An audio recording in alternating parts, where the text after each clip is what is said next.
안녕하세요. 중고등부 친구도 한 주간 잘 지냈나요? 이번 주에 한글날도 있었고 좀 휴일도 있었는데 좀 쉬었는지 모르겠네요. 중간고사도 이제 거의 다 끝나가고 아마 대부분의 친구들이 이제 중간고사가 거의 끝나지 않았을까 생각이 돼요. 아직 안 끝난 친구들도 있을 수 있겠지만 그래서 이 가을날에 좀 이 선선한 공기와 아름다운 하늘과 이 풍요로운 분위기를 조금 만끽하면서 이 하루하루를 좀 보내셨으면 좋겠다라는 생각이 듭니다. 우리 지난 한 달간 소년 다윗에 대해서 이야기를 나눴는데 오늘 그 다윗에 대한 이야기를 마무리 지려고 합니다. 마무리 지면서 우리가 이 다윗의 이야기를 통해서 꼭 기억해야 될 것이 무엇인가? 소년 다윗의 그 어린 시절의 이야기를 통해서 우리가 꼭 마음에 담아가면 좋을 것이 무엇인가를 나누면 좋을 것 같아요. 소년 다윗, 우리 지난 한 달간 이야기를 나누면서 불려지지 않은 소년이라는 제목으로 시작을 했었어요. 가족에게서 어쩌면 그 이름도 불려지지 않고 아들을 다 모으라고 했을 때 다윗만 들판에 있었고 나머지 형들만 불려졌단 말이에요. 가족 가운데서도 조금 무시당했던 다윗입니다. 형들에게도 주변 사람들에게서도 언제나 하찮게 조금은 어리게 철없게 치부되었던 것이 바로 다윗이었어요. 그런 다윗은 일상의 순간에서 모든 공간 속에서 마음을 담아서 다윗은 하나님을 찬양하고 하나님과 깊은 관계를 맺습니다. 그것이 다윗의 어떻게 보면 그 수금을 타는 능력을 통해서 보여져요. 그리고 그 다윗은 사무엘이란 선지자가 와서 다음 이스라엘 왕이 될 거라는 예언과 함께 머리에 기름을 부음을 받지만 여전히 다윗은 심부름꾼으로 형들에게 먹을 것 도시락을 배달하는 그런 허드렛 일을 하는 소년이었습니다. 그러나 그 다윗은 그 전장터에 갔을 때 모든 이스라엘 백성들, 군사들, 형을 포함하고 형이나 그 다음에 사울 왕을 포함해서 모든 이들이 그 이스라엘 군대로서의 어떤 자긍심 이런 것은 찾아볼 수가 없었고 블레셋의 시선에 어떻게 보면 주눅들고 골리앗의 눈치를 보면서 위축되어 있는 모습이었어요. 하지만 다윗만이 하나님을 의식하면서 하나님의 눈치를 보며 그 블레셋 강한 군대를 향해서 담대하게 나갔던 모습이 있었습니다. 그리고 그런 다윗은 물매와 함께 5개의 돌을 들고 골리앗 앞에 나갔던 그 이야기를 나누었습니다. 하나님께서는 과연 다윗의 어떤 부분이 가장 마음에 드셨을까요? 분명한 것은 하나님은 다윗을 정말 사랑하셨어요. 하나님의 시선은 다윗을 향하고 있었고 다윗의 일거수일투족을 함께하고 계셨습니다. 분명한 거는 다윗의 어떤 외적인 부분, 환경적인 부분, 어떤 드러난 겉모습이 대단했던 건 아니에요. 다윗의 또 다른 어떤 부분이 하나님께 가장 매력적이고 사랑스러웠던 것 같아요. 바로 다윗의 중심입니다. 오늘 나눌 이야기의 가장 중요한 키워드인 바로 중심, 우리의 마음입니다. 하나님은 다윗의 중심, 다윗의 마음을 가장 사랑하셨고 가장 그곳에 시선을 두셨고 그곳에서 만났습니다. 사실 큰 홀에서 더 멋있게 예배를 하던 사람이 있었습니다. 사울왕이에요. 성대한 제사를 드리고 하나님께 예배를 드리는 사람인 사울왕이 있었지만 하나님 그 예배보다는 들판에서 정말 단촐하게 소소하게 홀로 예배를 드리던 다윗을 더 사랑하셨어요. 왕국의 최고의 전문가들과 시설과 모든 것이 갖춰진 곳에서 있었던 찬양보다도 그저 수금 하나로 찬양을 하던 혼자서 그 수금을 가지고 연주하던 다윗의 찬양을 더 마음에 들어 하셨어요. 왜 그러셨을까요? 거기에는 다윗의 마음이 담겼기 때문이에요. 솔직하고 진실한 그 마음의 중심이 그곳에 담겼기 때문에 하나님은 그 예배를, 그 찬양을, 그 마음을 최고로 생각하셨습니다. 다윗은 또래보다도 체격이 크거나 특출나지도 않았고 또 오히려 양치는 목동으로 사느라 예루살렘의 좋은 환경을 살아가는 아이들보다도 어쩌면은 그 배움이나 어떤 그 객관적인 능력이 떨어질 수도 있었어요. 하지만 그런 다윗을 하나님은 이스라엘을 대표하는 전사로, 이스라엘을 대표하는 영웅으로 그 앞에 세우셨습니다. 그 이유는 그 중심 때문입니다. 스펙 때문이 아니라 바로 하나님과 함께 써가고 있었던 그 마음이 하나님의 마음에 합하여져서 함께 써가고 있는 그 인생의 스토리 때문에 하나님은 다윗을 그 자리에 세우셨습니다. 주의 시선이 어떻든 좋든 나쁘든, 가지고 있는 환경이 좋든 안 좋든, 내 과거의 이력이나 어떤 내가 과거에 해왔던 많은 성취들이 좋든 나쁘든, 주변에서 나를 향해서 부여한 점수와 평가가 좋든 나쁘든, 남들이 뭐라 하든 상관없이 꿋꿋하게 그리고 선명하게 마음을 다하여 믿음의 이야기를 자기가 삶 속에서 써가고 있었던 다윗을 통해서 하나님은 그곳에 함께 하셨고 놀라운 일들을 이루기 시작하셨습니다. 바로 반전과 역전의 그 기적과 같은 이야기가 바로 그곳에서 쓰여졌습니다.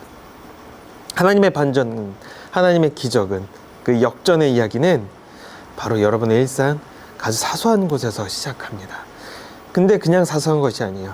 그곳에 내 마음이 담겨야 돼요. 하나님께서 보시는 것은 오직 여러분의 중심입니다. 중심을 본다는 것은 사실 어떤 면에서는 우리한테 다행인 부분이 있고, 또 어떤 면에서는 사실 더 어렵고 더 고민스러워요. 왜냐하면 먼저 다행스러운 부분은 그동안 내가 어떻게 할 수 없었던 외적인 부분, 겉모습, 주어진 환경, 어떤 좋은 지원, 이런 것들이 없다 하더라도, 그것이 더 뛰어난 사람이 있고 더 그렇지 못한 사람이 있다 하더라도 그것과 상관없이 우리 모두에게 기회가 있다는 거예요.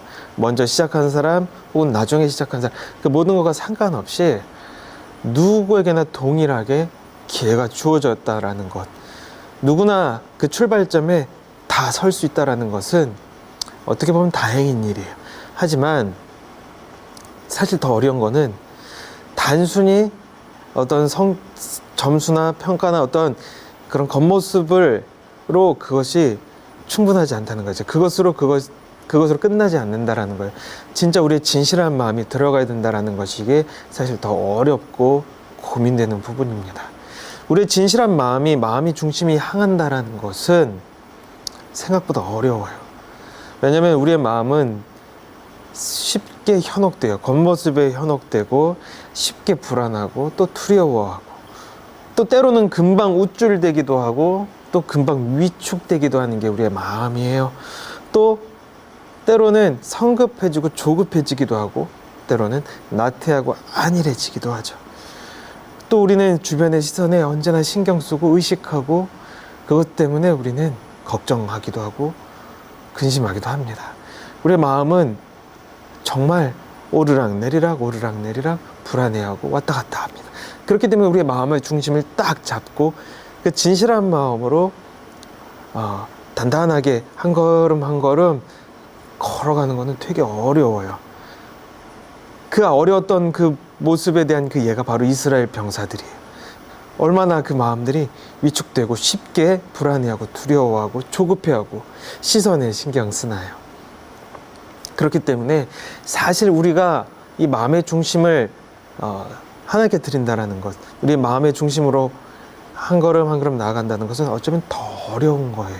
하나님께서 우리에게 요구하시는 것은 어쩌면 더 어려운 거예요. 그냥 점수를 얼마 따는 것, 그냥 얼만큼의 스펙을 만드는 것이 사실 더 쉬울 수도 있어요.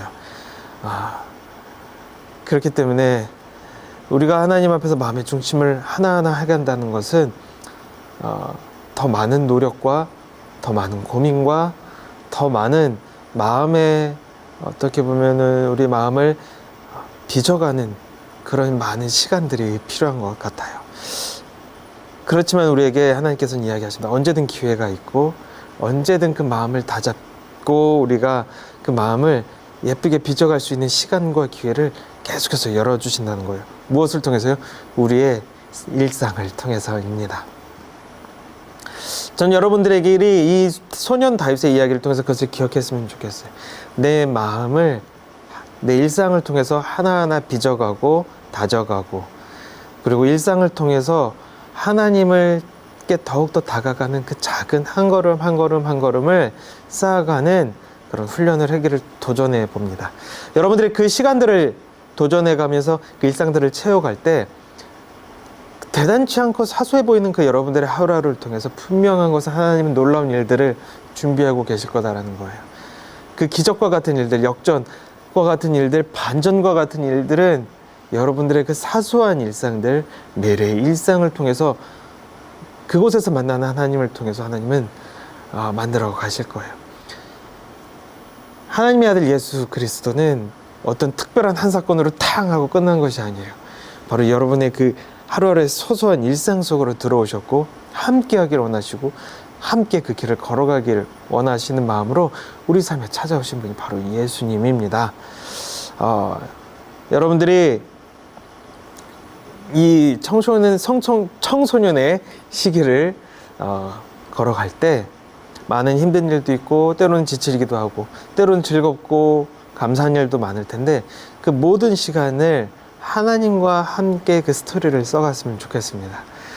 여러분들의 모든 일상을 통해서 하나님께서 가장 놀라운 변화를 만드실 것을 기대하면서 한 걸음 한 걸음 하지만 더디 천천히지만 그렇지만 분명하고 선명하게 하나님과 함께 미래를 향해 걸어가기를 축복합니다. 그 걸음걸음마다 하나님께서 함께 하시고 여러분들에게 용기를 주시고 또 필요할 땐 위로를 주시고 또 하나님과 함께하는 기쁨과 즐거움이 풍성하게 채워지기를 축복합니다. 오늘 우리가 나눌 말씀, 오늘 우리가 기억할 말씀 마지막으로 함께 읽고 마치려고 합니다. 사무엘상 16장 6절에서 7절 말씀인데 어쩌면 소년 다윗의 이야기 전체의 주제가 되었던 말씀인 것 같아요.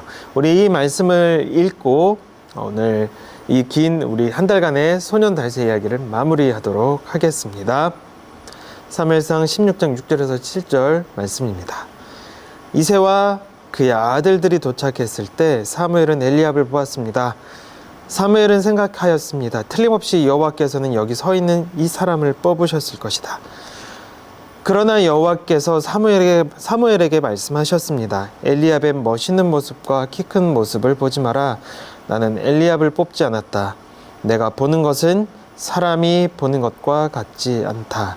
사람은 겉모양을 보지만 나 여호와는 마음을 본다. 아멘. 아멘. 여러분 오늘 이 말씀의 나눔을 마치면서 여러분 한번 생각해 봤으면 좋겠어요. 그동안 길게 소년 다윗의 이야기를 나누었는데 이 소년 다윗을 통해서 내게 기억나는 게 무엇일까? 다윗이 기름 부음을 받았을 때부터 이 골리앗 앞에 설 때까지 요 기간 동안 이 긴 말씀 동안에 여러분 마음에 남는 것이 무엇일까? 한번 되새겨보고 기억해 봤으면 좋겠습니다. 그리고 그 이야기를 한번 가족이나 친구들과 나누어 봤으면 좋겠어요. 한번 곰곰이 생각해 보는 시간을 여러분에게 드리겠습니다. 그리고 또 남은 한 주간, 다가오는 한 주간 여러분 건강하게 지내고 또 환절기라서 감기나 여러 가지 호흡기 질환이 유행인데 여러분 건강 안전 유의하면서 또 즐겁게 한 주간 잘 보내시기를 축복합니다. 여러분의 마음의 중심을 보시는 하나님께서 여러분의 그 사소한 일상 가운데 기쁨과 감사를 풍성하게 채우기를 원하신다라는 것 언제나 기억하며 한 주간 화이팅입니다. 바이바이.